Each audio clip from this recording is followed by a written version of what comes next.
Vamos começar?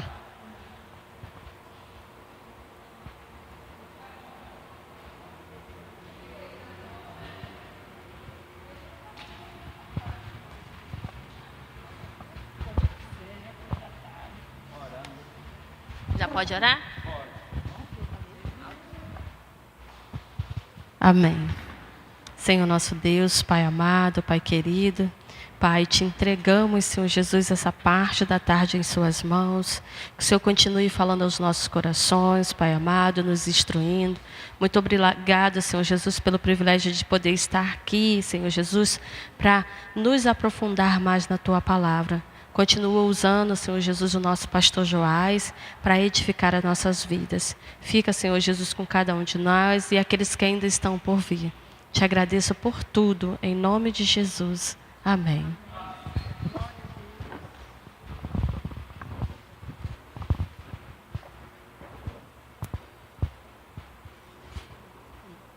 Se tiver almoçado muito, vai dar sono, né?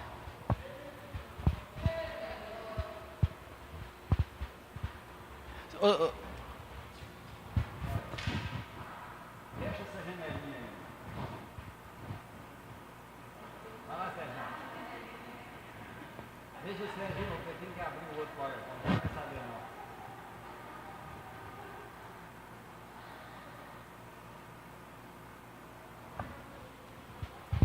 Vamos fechar então essa caminhada aqui? Depois eu quero só pontuar mais algumas coisas e que ainda julgo interessantes. Compreenderam ali, de novo, eu fazendo a mesma pergunta, né? Para nós fecharmos. Onde está aquela chave lá no período de 7 anos, 70ª semana? Pode deixar o gráfico aí, a linha do tempo. É o último slide.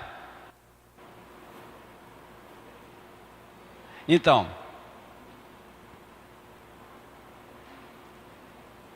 clica lá, Serginho, no slide atual, aí. Primeiro a apresentação de slide e depois no slide. Primeiro lá na apresentação lá, ó.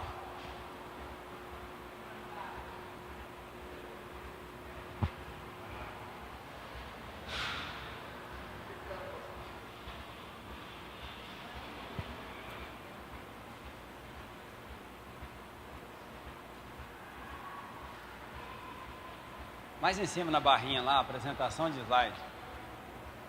Lá, Sérgio, mais para frente, lá, ó, olha lá. Ou já clicou nele? No outro. Apresentação de slide. Sim. Aí você tem que voltar lá e buscar o último. Isso.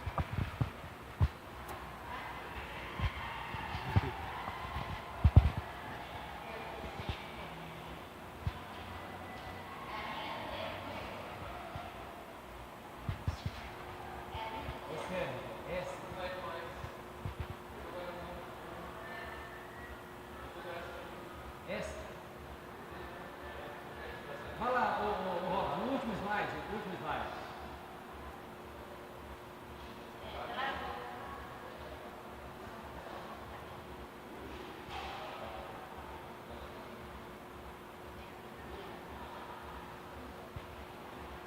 Isso.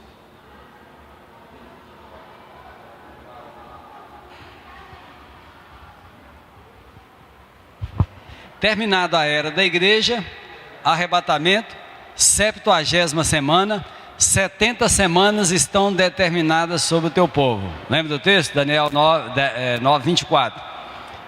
E ali agora, nós temos a representação daquele período de 7 anos. Estou chamando aquilo ali de asterisco, né? Um tempo, tempos, metade de um tempo. Essas três expressões estão em Apocalipse 12, 14. 42 meses, Apocalipse 11, 2 e 13, 5. 1260 dias, Apocalipse 11, 3 e 12, 6. Então são várias as referências, né? Quanto a esse período da 70ª semana de Daniel. ou seja, esse período da grande tribulação.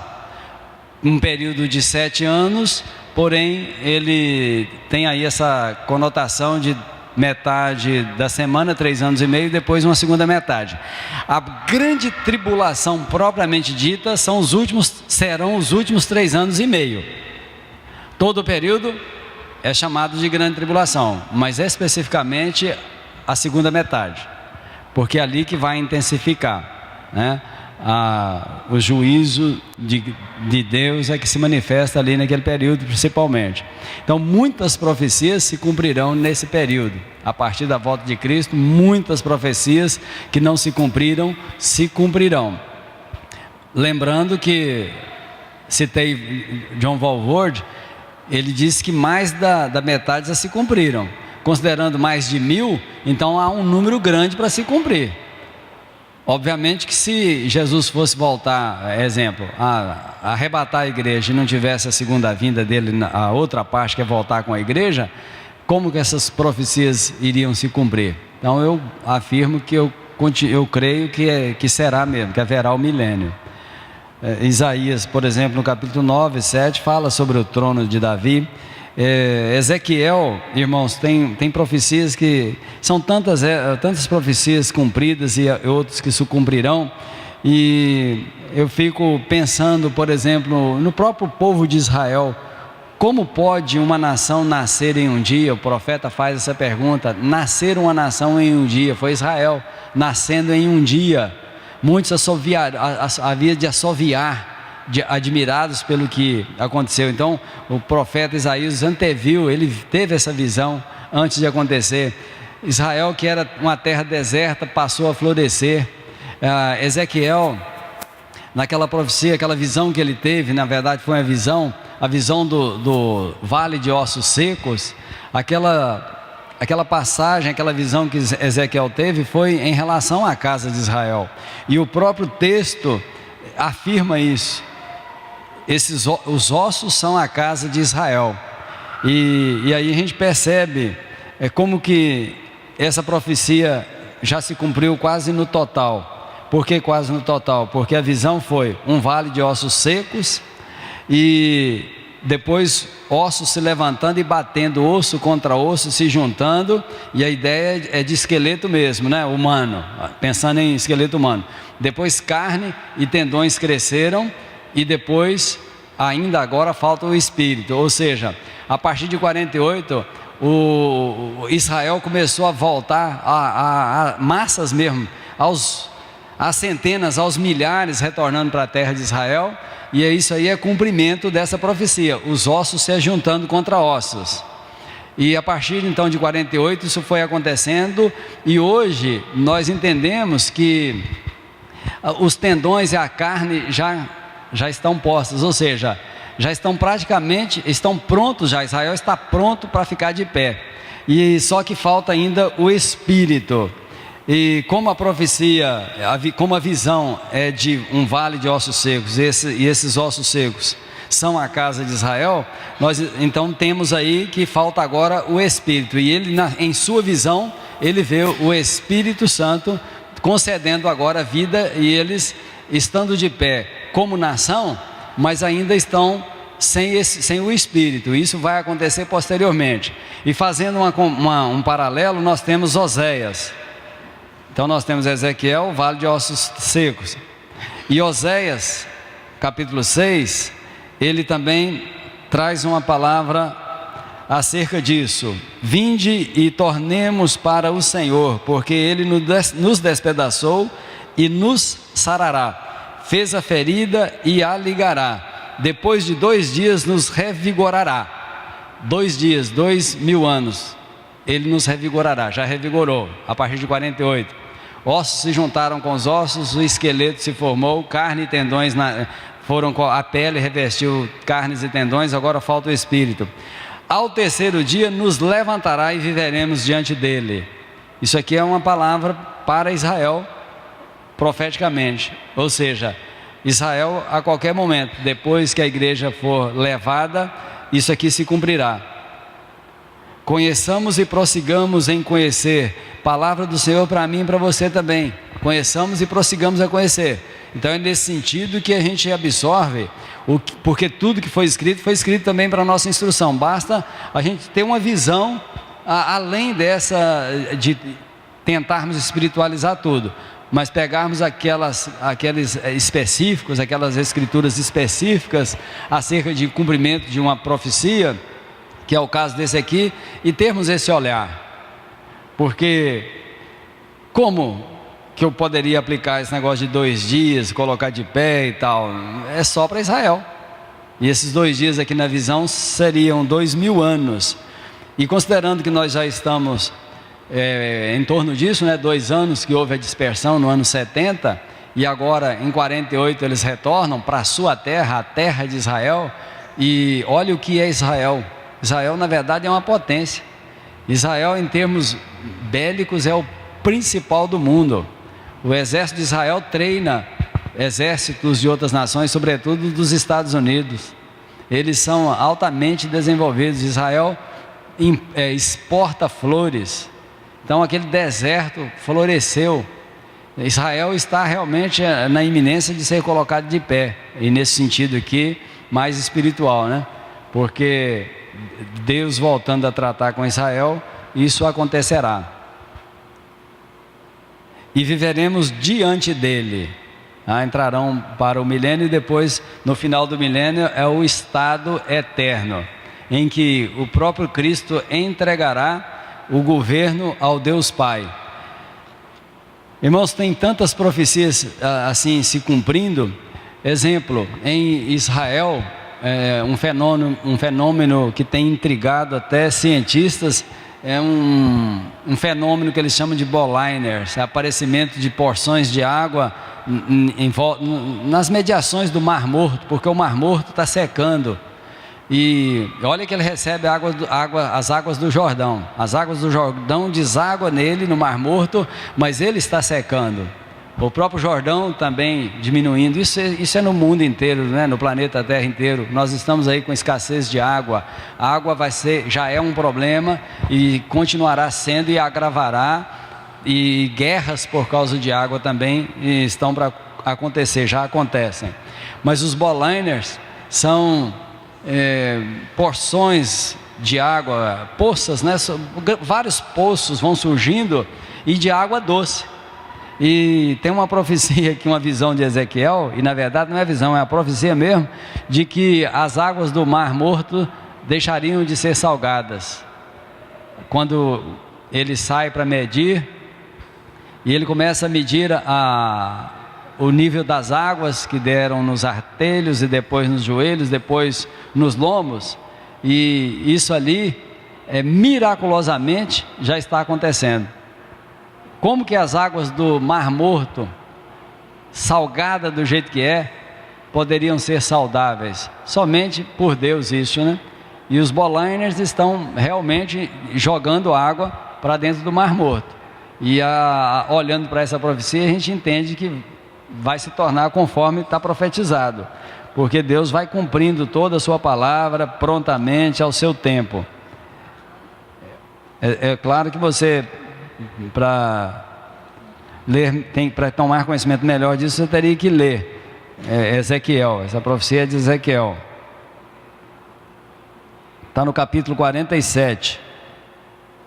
Versículo 8 diz assim: então me disse, estas águas saem para a região oriental e descem à Campina e entram no Mar Morto, cujas águas ficarão saudáveis. Cujas águas ficarão saudáveis, verso 8. E a gente lendo isso, quem leu isso, os irmãos que leram essa passagem, digamos, há uns 20 anos, por exemplo, 30, porque esse fenômeno deve ter uns 15 ou 20, como que entender isso? Até para a gente que já conhece o fenômeno, já fala assim, gente, mas agora a gente tem uma visão melhor, as águas se tornarem doces, só Deus para fazer essas coisas mesmo, Então, eu estou pontuando algumas questões, porque são 17 livros dos profetas, e todos eles trazem as suas profecias, é claro, e eu estou só lembrando de algumas aqui, que me vieram à mente para a gente mencionar. 1 Coríntios 15,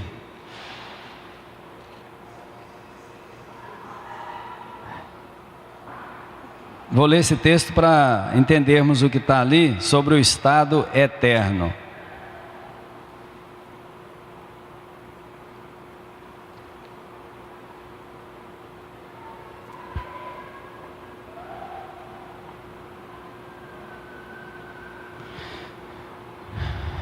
Eu vou ler só o 28. Quando, porém, todas as coisas lhe estiverem sujeitas a Cristo, então o próprio Filho também se sujeitará àquele que todas as coisas lhe sujeitou, para que Deus seja tudo em todos.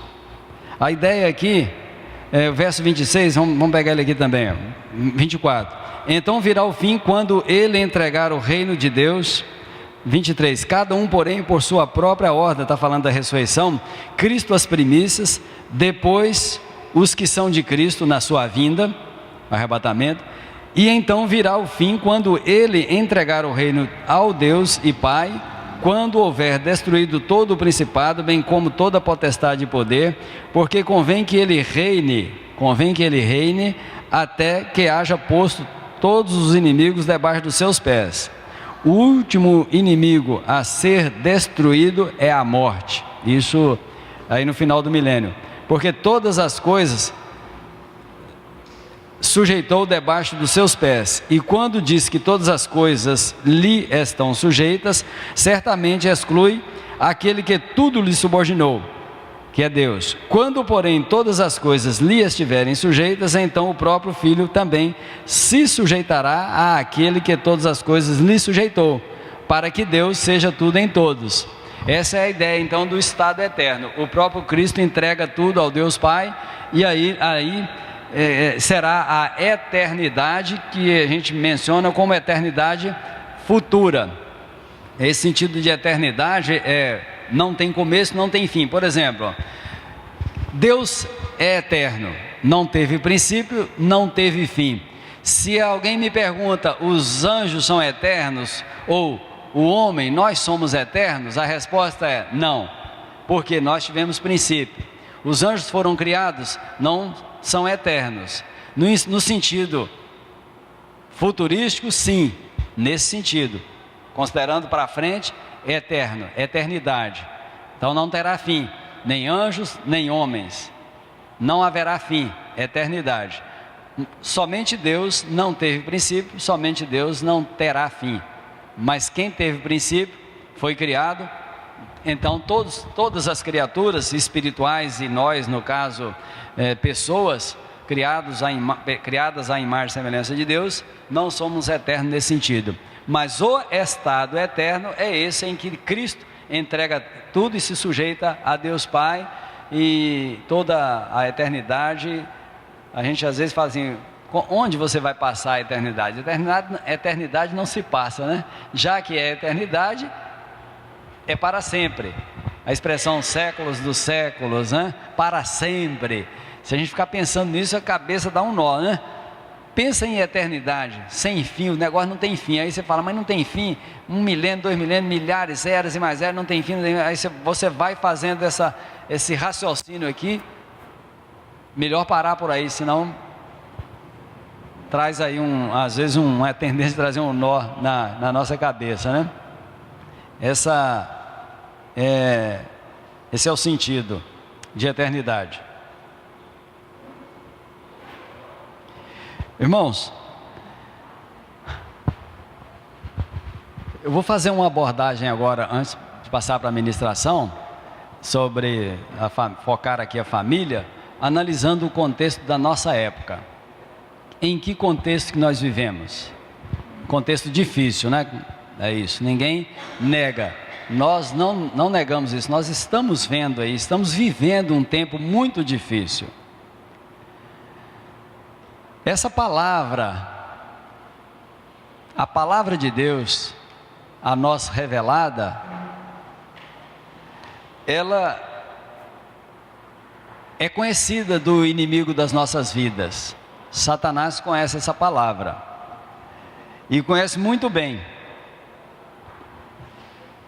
Por exemplo, quando ele tentou a mulher, ele usou a palavra e ainda deu uma distorcida nela. Outro exemplo, quando ele tentou Jesus, é muito atrevido, né? Tentar a Jesus e usou a palavra. Jesus usou, está escrito, logo em seguida ele usou. Citou a palavra também. Então ele conhece as profecias. Eu costumo dizer o seguinte: à medida que Deus foi se revelando ao homem, lembra Gênesis 3,15? Ali foi a primeira porção de revelação, foi Gênesis 3,15. À medida que Deus foi se revelando como Deus ao homem que morrera, ele também foi revelando o seu plano. À medida que ele revelava o plano, Satanás se alinhava, ou seja, se opunha àquela revelação para que ela não se cumprisse. Por exemplo, Eva pensou que Caim fosse o descendente que esmagaria a cabeça da serpente. O que aconteceu? Pelo fato de Caim não ter sido obediente aos princípios, àquelas orientações que Deus havia passado para seu pai e para sua mãe, não dando ouvidos, se rebelando contra esses princípios, ou seja, tendo um comportamento diferente, dissociado, não levando em conta o que havia sido ministrado para ele, ao contrário de Abel, que seguiu os ensinamentos. O que Satanás fez? Claro, colou nele. Quem foi o responsável? Caim. Mas quem fomentou? Quem trabalhou também? Lá, é lógico, nós não podemos ignorar os desígnios de Satanás. Uma vez que Caim se alinhou com o que é errado, se alinhou com a mentira que ele mesmo construiu para si, se opondo à verdade, o pai da mentira se alinha, porque primeiro Caim se alinhou. Deus disse assim para Caim: eis que o pecado jaz à porta, o seu desejo é contra ti. O seu aqui concorda com o pecado. O desejo do pecado é contra nós, mas compete a ti dominá-lo, foi palavra de Deus para Caim. Então, à medida que Deus foi se revelando e revelando o seu plano, Satanás foi agindo para impedir que se cumprisse. Em todo o tempo da história foi assim, até que toda a revelação se completou. Como ela se completou, ele trabalha mesmo assim, sabendo que não pode frustrar os planos de Deus, mas ele é terrível, ele continua batalhando para arrebanhar mais pessoas e para impedir. Lógico que não vai impedir, mas ele trabalha contra isso. Ele trabalha em oposição ao reino de Deus, em oposição aos feitos de Deus. Mas quem exerce soberania sobre todas as coisas, sobre toda a obra da criação, é Deus. Não tem para ninguém frustrar o Senhor. Quando introduzimos aqui, lemos Isaías 46, 9 e 10. O meu conselho está de pé, e ele diz que eu farei toda a minha vontade.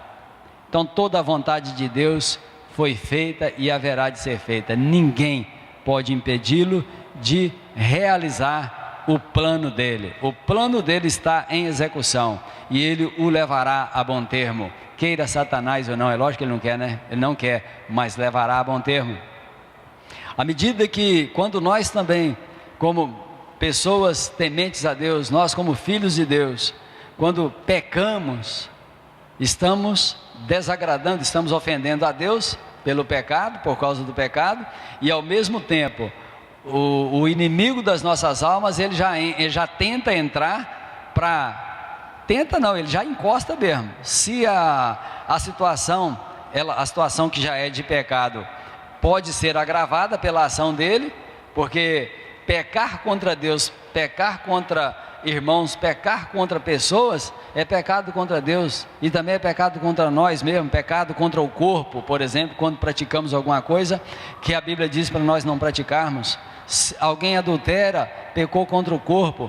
Pecou, se esse alguém é um filho de Deus, pecou contra o corpo de Cristo, e acima de tudo pecou contra Deus, pecou contra o cônjuge, e vai por aí.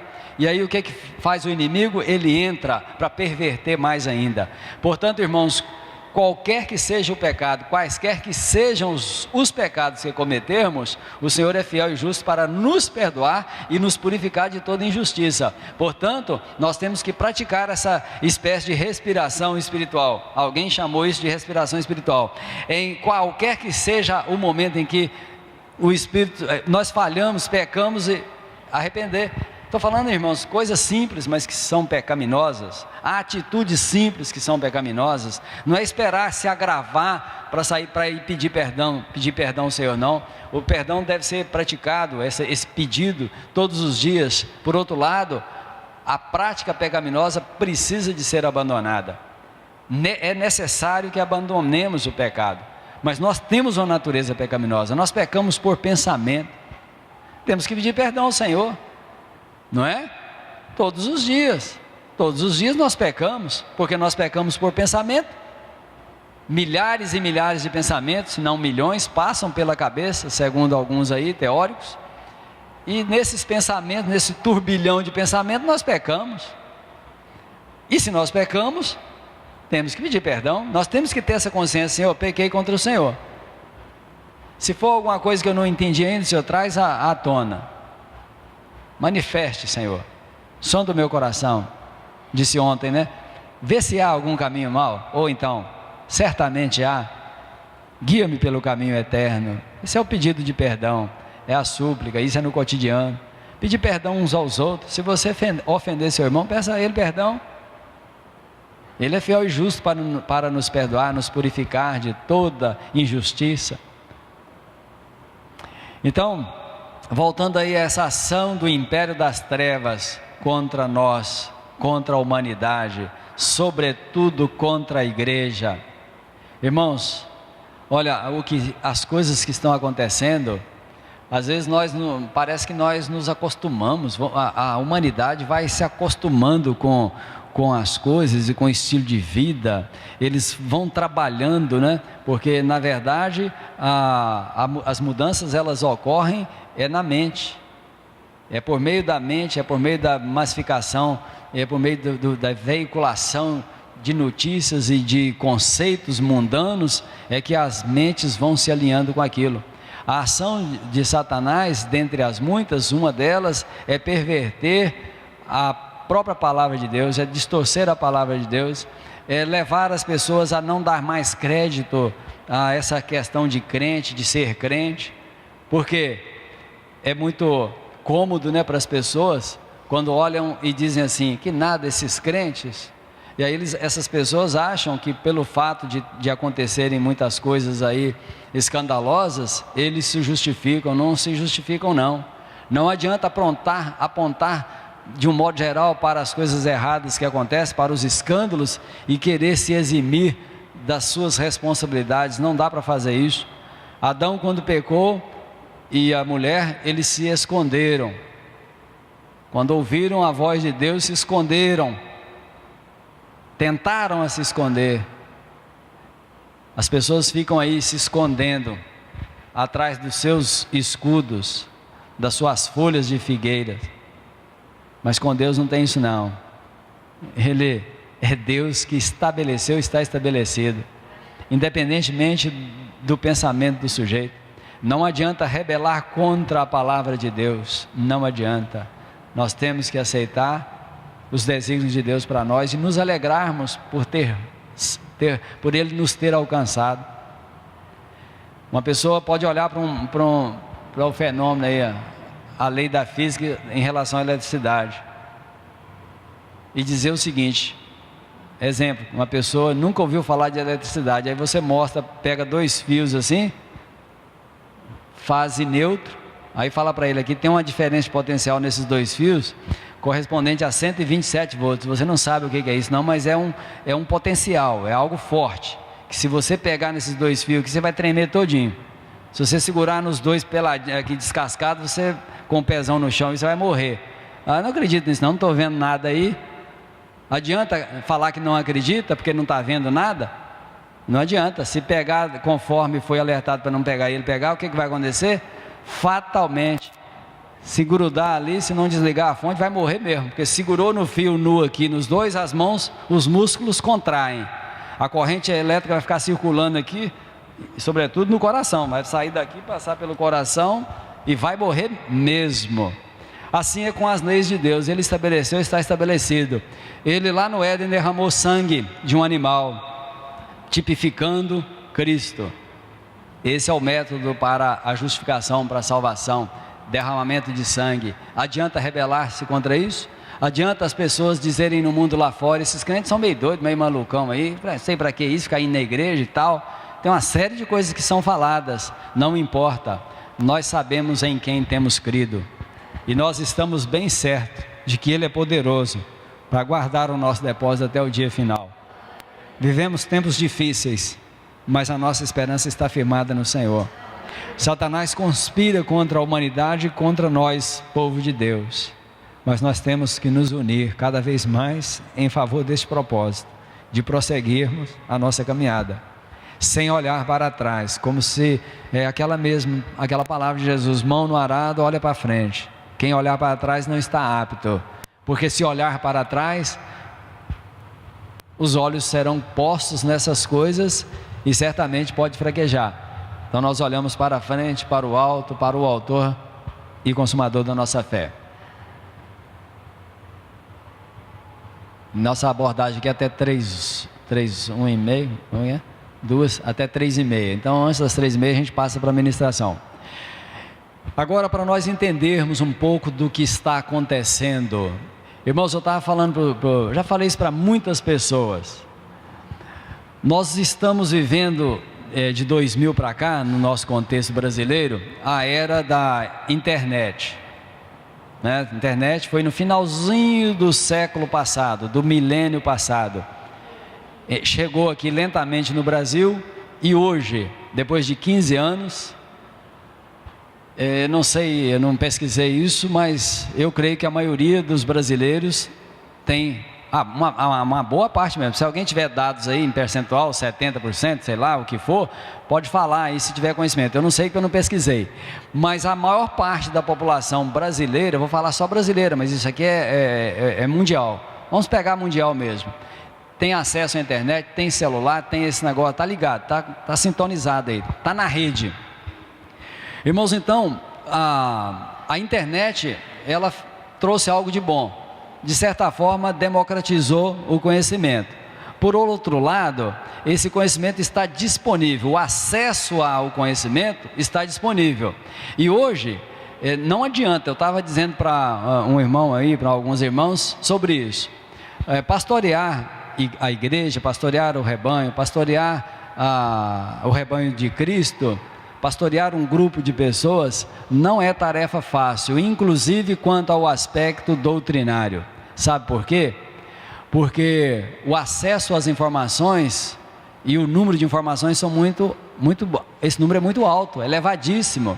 E aí, se as pessoas não se firmarem, primeiramente, nos rudimentos da fé e desenvolver o seu entendimento a partir da própria Bíblia, a partir das Escrituras sobretudo, claro que você deve sim ter os materiais que vão te ajudar, melhor livros, porque aí você pode procurar saber quais são os autores nessa área que são confiáveis e tal, e é preciso dessa leitura também, então você se assessora disso e isso vai te ajudar. Quanto à internet, é um pouco perigoso, porque se você não souber a fonte, não tiver uma certa habilidade para pesquisar na internet, você pode assimilar uma série de coisas erradas.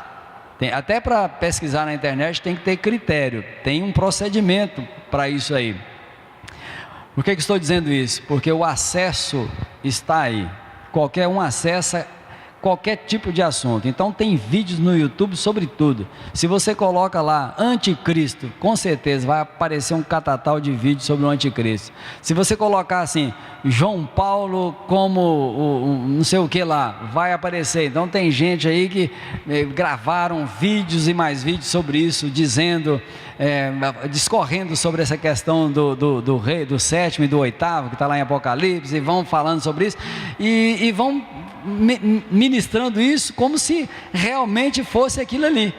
Quando fizeram, só que muitos fizeram antes da morte, enquanto João Paulo estava vivo. Aí, analisando os 7 reis e o 8º, e a sua ferida, aquela ferida que foi curada, e aí dizendo, mas esse rei aqui refere-se ao Papa, porque no Vaticano, no ano de 1929, aconteceu isso e aquilo, e a partir daí então começou esse reinado do Papa, porque foi feito assim, realmente em 1929 teve essa característica mesmo, de ter o rei ali no Vaticano, uma espécie de rei mesmo na pessoa do Papa. Então gravaram vídeos e mais vídeos atestando isso, que quando ele morresse, depois ele haveria de ressuscitar, que seria a ferida da qual ele foi curada. Não sei se vocês conhecem o texto lá de Apocalipse. Então ele voltaria e seria isso aí, especulação pura, e isso é tão especulação pura, e tanto é que não se cumpriu. Já passou depois do João Paulo o Bento XVI, e agora o Papa Francisco. Então tem muita coisa aí. Você pega, por exemplo, a teoria da conspiração. Muitos olham e falam assim, isso é teoria da conspiração, eu não estou nem aí para isso. Ok, não precisa nem de estar aí para isso. Mas as pessoas acessaram isso, e esse negócio de Illuminati rolou aí para tudo quanto é canto. Penso que no Brasil, né? As pessoas, de um modo geral, sabem sobre isso. Sempre tem alguém falando, e os Illuminati? Ok, e aí? Rubem, eles chamam ele de irmão Rubem, do site... esqueci o site do Rubem. Ele gravou mais muitos vídeos sobre isso. Eu, inclusive, adquiri lá uns 15 e assisti todos eles.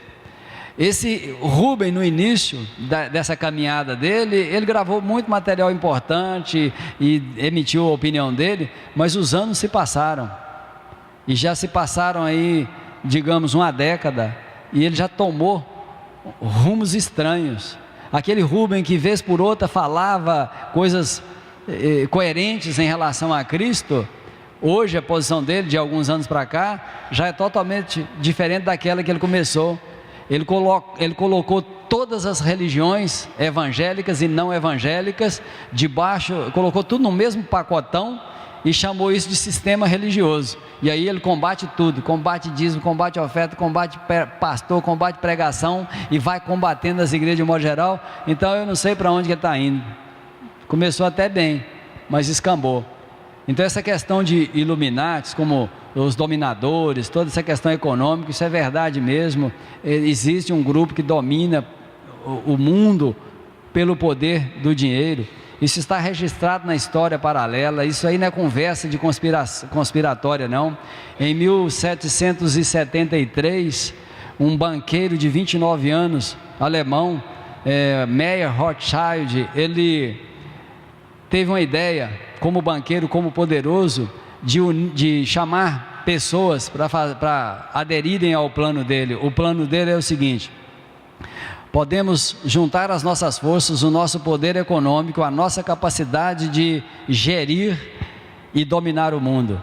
Então ele, durante uns 2 anos, 3 anos, ele foi dialogando com esse pessoal e conseguiu 12, com ele 13. Esses 13 foram discutindo os assuntos e o plano e disseram: bom, nós precisamos de alguém para elaborar um plano. Contrataram Adam Weishaupt, um outro alemão, 25 anos, mais um crânio, professor de direito canônico, de uma capacidade intelectual fabulosa. Contrataram esse jovem e disseram para ele o seguinte: nós queremos dominar o mundo, elabore um plano que viabilize isso, que torne isso possível. Weishaupt debruçou ali na sua escrivaninha, elaborou o plano, apresentou o plano para o grupo de 13, e esse plano entrou em execução no dia 1º de maio de 1776. Irmãos, o negócio é tão sério que em 82 os Estados Unidos lançaram o Grande Selo.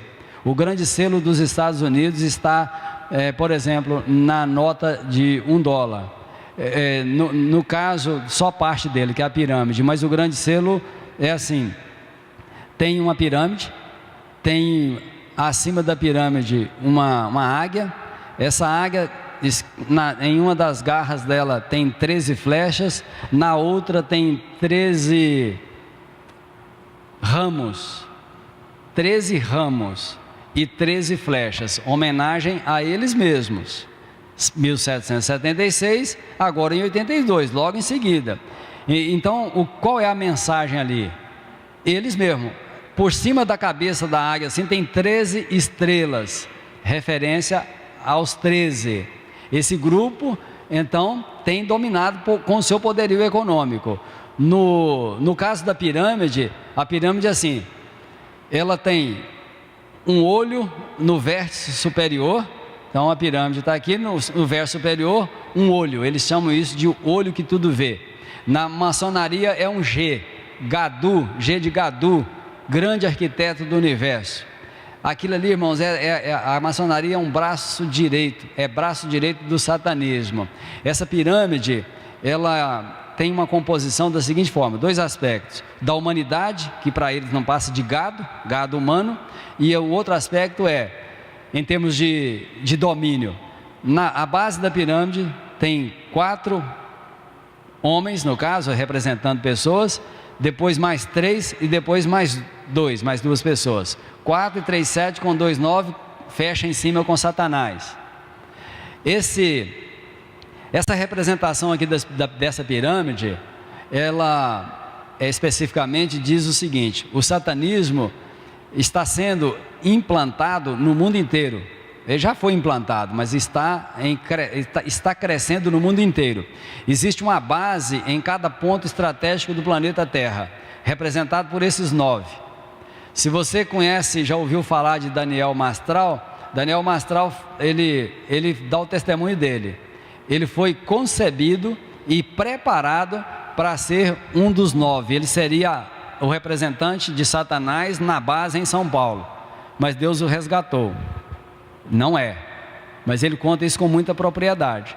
Então, irmãos, quando a gente olha para os fatos históricos, para isso que a gente vai pegando, não é pegando em qualquer site da internet, não, é pegando, lendo, tem lá, por exemplo, documentários, baseados, citando fonte de que documento que foi, quando é que começou, e normalmente quando eu pego isso na internet eu salvo e pego a fonte, coloco tudo, porque tem nome de pessoas e são muitos os testemunhos acerca disso, pessoas envolvidas diretamente com isso.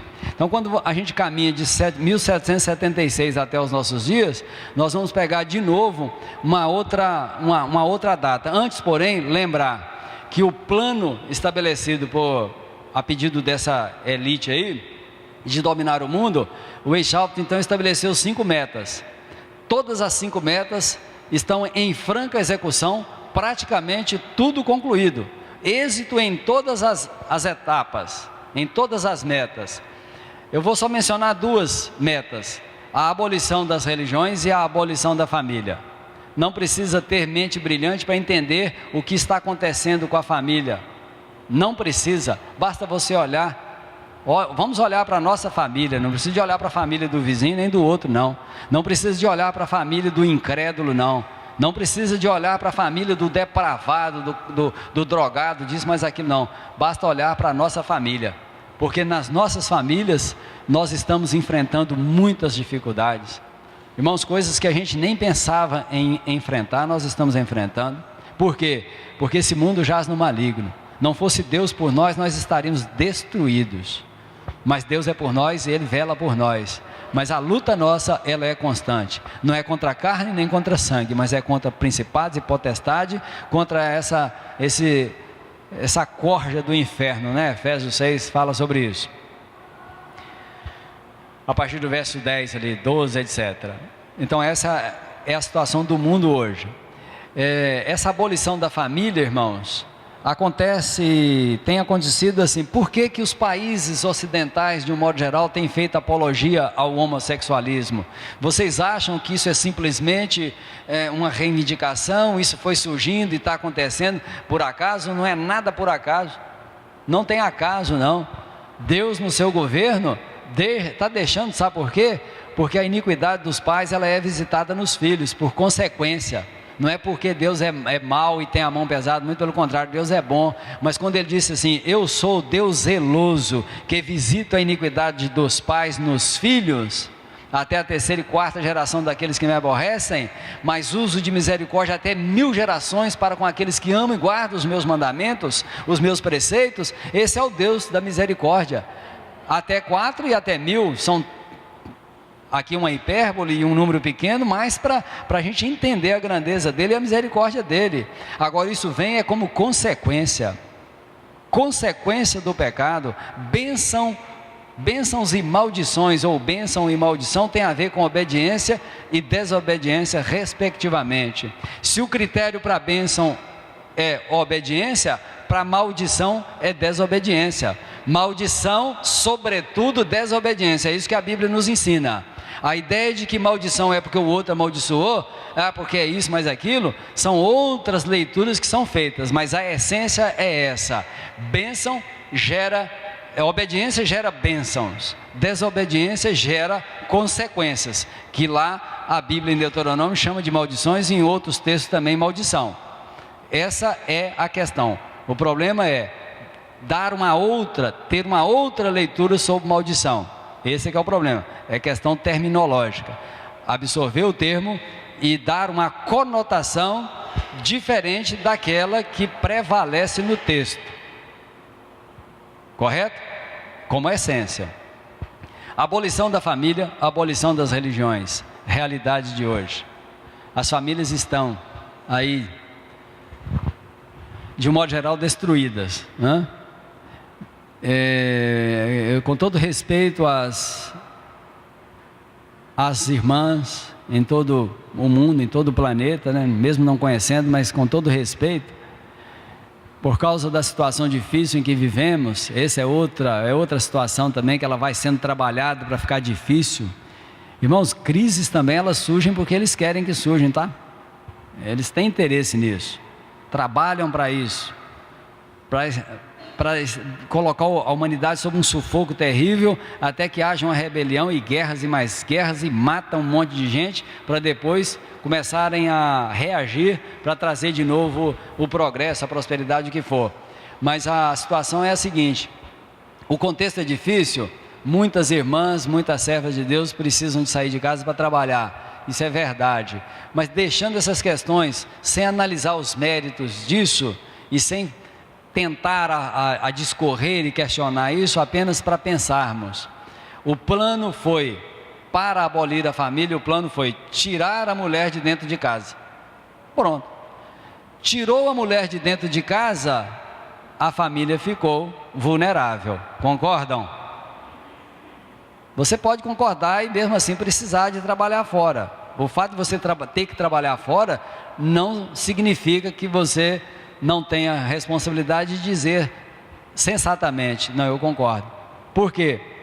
Provérbios 14:1 diz assim: a mulher sábia edifica sua casa, a mulher mais a tola com as suas próprias mãos a derruba.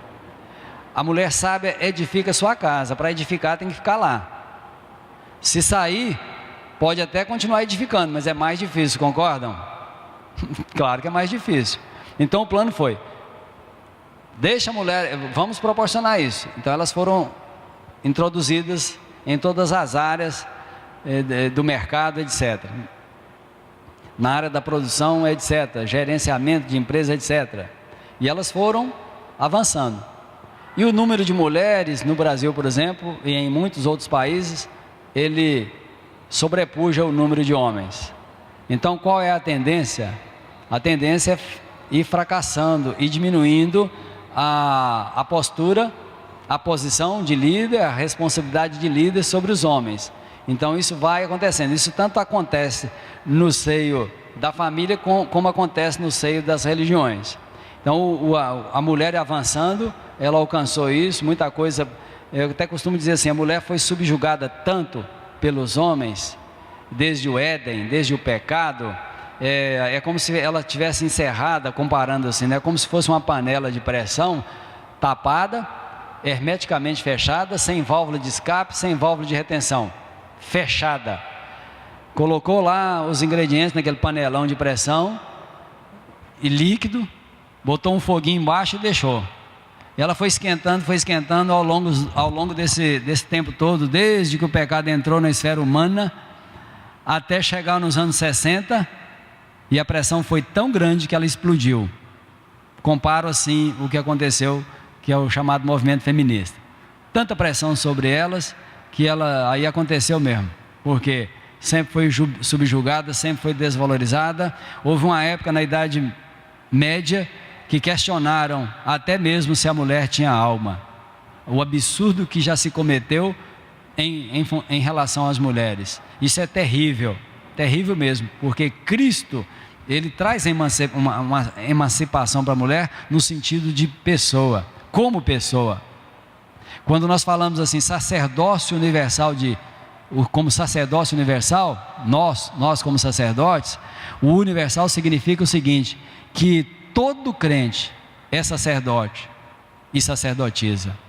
Ele é universal. No mundo inteiro, os crentes são sacerdotes, independentemente se for homem, se for mulher. O sacerdote do lar é o homem e é a mulher. O homem como líder e ela como uma companheira, como alguém que está ali para ajudar também a caminhar com o marido. Ajudar também na liderança, porque ela exerce liderança também. E isso tem que ser de comum acordo, isso tem que ter consenso. Nós vamos falar alguma coisa sobre isso depois. Voltando aqui, as metas estão aí em franca execução. Esse troço de conspiração aí, teoria, isso não é apenas uma teoria não, isso é fato, é realidade. Em 1870 o plano de Weishaupt foi revisto. Quem revisou o plano foi eu costumo chamar ele de Papa, né? Papa da maçonaria, que foi Albert Pike. Albert Pike, e alemão também, e um homem muito capaz, e Giuseppe Mazzini, esse aí era italiano. Esses dois homens pegaram o plano, fizeram a revisão do plano, obviamente que o outro já havia morrido, o Adam, e aí eles fizeram a revisão e as metas continuaram, mas fizeram alguns acertos ali, uma avaliação sobre o que já tinha acontecido. A maçonaria sempre foi o braço direito dos Illuminati. Ela foi usada para veicular o plano e para introduzir o plano em todas as áreas. Então, quando nós olhamos para as coisas que estão acontecendo, nós vemos sim toda uma ação demoníaca para perverter toda a humanidade, destruir as famílias, destruir as religiões, criar essa ideia de que religião não presta, criar a ideia de que não precisa, criar a ideia, por exemplo, filósofos como Nietzsche, como Sartre, como Karl Marx e outros mais, Nietzsche, por exemplo, esses homens trouxeram ali aquela ideia nihilista, né? Que é um rompimento com todas essas coisas, tudo tem que ruir mesmo, essa é a ideia. E aí isso foi fomentando e foi mudando a cabeça da humanidade. Hoje então nós estamos aí vivendo uma situação muito complexa mesmo, muito difícil, altamente desafiadora, mas nós podemos nos esmorecer, muito pelo contrário, aí que nós temos que nos levantar e nos opor ao império das trevas, porque as portas do inferno não poderão prevalecer contra a igreja. E a ideia de não prevalecer significa que nós não podemos ficar só na retaguarda segurando aqui, não, nós temos que acuar, fazer ele retroceder. E nós, como igreja, temos essa responsabilidade. Como igreja, no seio da família, porque as mudanças, elas afetam, as mudanças, elas provocam, quer dizer, as mudanças do pensamento afetam pessoas estão inseridas no seu núcleo familiar e em todos os núcleos da sociedade. À medida que o pensamento vai mudando e vai se alinhando com novas diretrizes que são dadas, a cultura daquele povo se alinha com aquilo. Como nós somos uma espécie, alguém chamou a Terra agora com a globalização de aldeia global, o mundo agora é uma espécie de aldeia, uma aldeia global. O que acontece aqui, o que acontece lá reflete aqui, o que acontece aqui é notícia lá e vice-versa. Então qual foi a estratégia? Mudar o pensamento, introduzir outros valores, ruir com os valores e com os princípios. princípios da palavra de Deus, por exemplo, são princípios imutáveis, eles são eternos, ou seja, eles são eternos no sentido assim, eles não perderão, passará o céu, passará a terra, mas as minhas palavras não hão de passar. Nós olhamos e nós absorvemos, nós introjetamos os princípios da palavra de Deus, guardamos esses princípios e agora nós emitimos juízo de valores. Então valor é uma coisa, princípios da palavra são outra coisa. O valor, o juízo de valor é o conceito. Alguém tem um conceito sobre uma determinada coisa, até sobre a verdade há conceito. Para nós a verdade, aqui por exemplo, ela é absoluta. Então segundo o nosso conceito, por causa do princípio, o meu conceito, o seu conceito ela é verdade absoluta, Jesus é verdade absoluta, o que ele disse é verdade absoluta. Aí o outro tem um outro juízo de valor. O juízo de valor dele não, o papel aceita tudo, não acredita em nada disso. Então ele não aceita os princípios, seu juízo de valor é outro, diferente do nosso. Então nós temos que nos firmar mesmo na palavra e caminharmos de forma resoluta, sendo cooperadores com Deus, como cooperadores com Deus, cada um de nós fazer o seu papel, no seio da família, no seio da igreja, da sociedade. A conspiração está aí. O grande conspirador é Satanás, mas nós não tememos a ele e não precisamos de temer. Paulo escrevendo em uma das suas cartas, ele diz que nós não podemos ignorar os desígnios de Satanás. Por outro lado, não temos que temê-lo, não é isso? Nós estamos, o que está em nós é muito maior do que o que está no mundo. E quem está no mundo é Satanás, ele jaz no maligno, com todo esse 1/3 que caiu com ele aí. Mas nós temos a Deus por Pai, a Cristo como nosso Senhor e Salvador, o Espírito Santo como residente em nós. Então nós não temos o que temer. De fato, de verdade, nós somos vencedores e somos mais do que vencedores. Amém?